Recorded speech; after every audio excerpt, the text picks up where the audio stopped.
പ്രിയ ദൈവത്തിൻ്റെ അതിപരിശുദ്ധ നാമം വാഴ്ത്തപ്പെടുമാറാകട്ടെ. കർത്താവിൽ പ്രിയ വിശ്വാസികളുടെ സമൂഹമേ, നിങ്ങൾക്കേവർക്കും പ്രഭാത വചനത്തിലേക്ക് സ്വാഗതം. ഇന്നത്തെ വിഷയം എന്നത് കണികയിലൂടെ വിദൂര ദർശനം. ഒരു സായാഹ്ന വേളയിൽ ആരോഗ്യവതിയായ ഒരു യുവതിക്ക് ഞെട്ടിക്കുന്ന ഒരു വാർത്ത ലഭിച്ചു. അവളുടെ ഭർത്താവ് അപകടത്തിൽ മരിച്ചുപോയി. അവളുടെ ജീവിതത്തിലെ എല്ലാം ആയിരുന്നു അവൻ.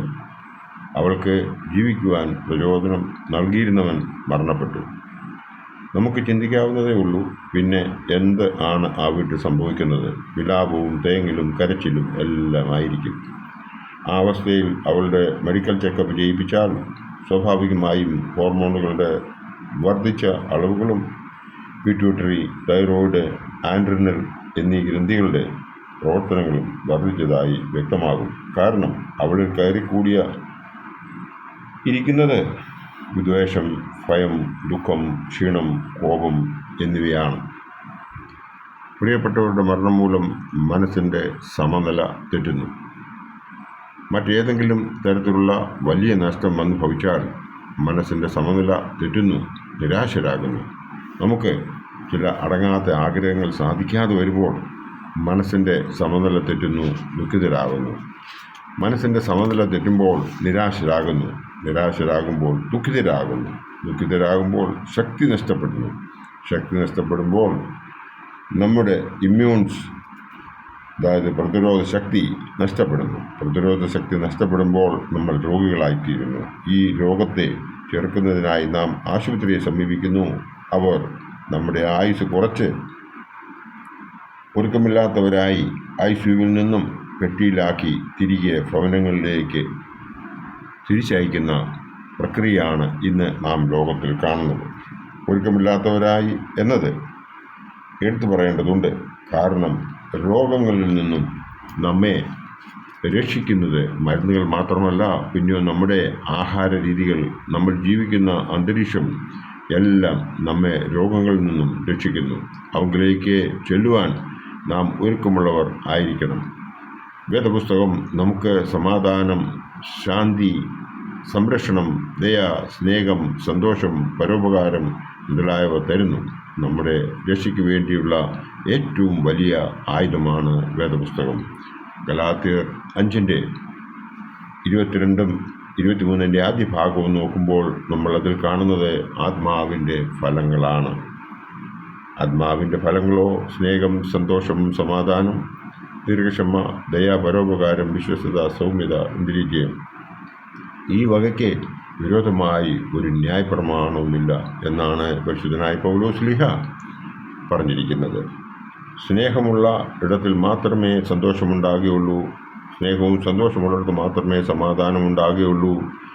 സ്നേഹവും സന്തോഷവും സമാധാനമുള്ളിടത്ത് മാത്രമേ ദീർഘക്ഷമ, ദയ, പരോപകാരം, വിശ്വസ്തത, സൗമ്യത ഉണ്ടാകുകയുള്ളൂ. ഈ 8 ആരിലുണ്ടോ അവർക്ക് മാത്രമേ ഇന്ദ്രിയജയം സാധിച്ചെടുക്കുവാൻ സാധിക്കുകയുള്ളൂ. ഒരു ഉത്തമ ഉദാഹരണമാണ് യോഹന്നാൻ്റെ സുവിശേഷത്തിൽ കൊടുത്തിരിക്കുന്ന ബേഥാന്യ ഗ്രാമം. ലാസർ രോഗിയായി കിടന്നു. അവൻ്റെ സഹോദരികൾ യേശുവിന് സന്ദേശം അയക്കുന്നു. എന്നാൽ ലാസർ മരിച്ചു കബറടക്കപ്പെടുന്നു. 3-ാം ദിവസം യേശു ആ ഗ്രാമത്തിലെത്തുന്നു.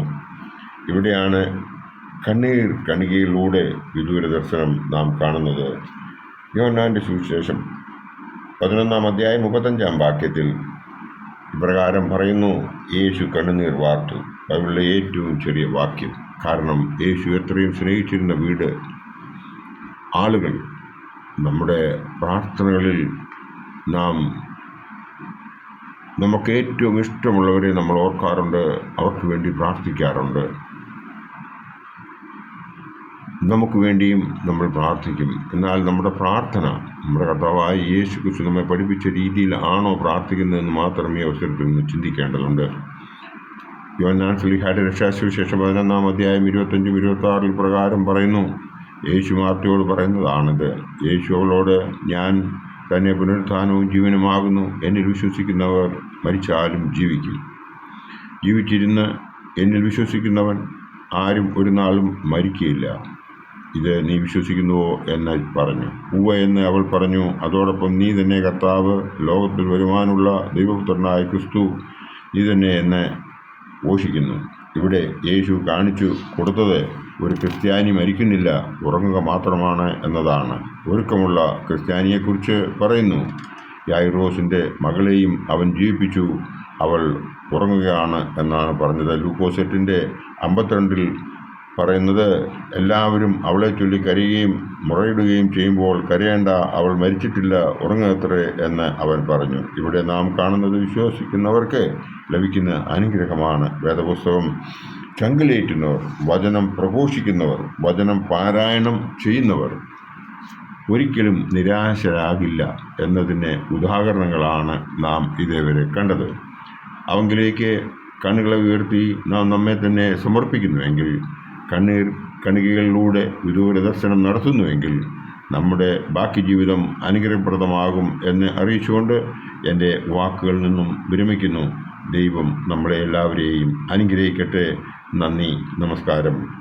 എല്ലാം അങ്ങേ മഹത്വത്തിനാ, എല്ലാം അങ്ങേ പുകഴ്ചയ്ക്കുമായി തീർന്നിടണമേ പ്രിയനേ.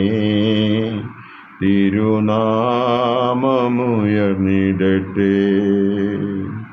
എല്ലാം അങ്ങേ മഹത്വത്തിനാ.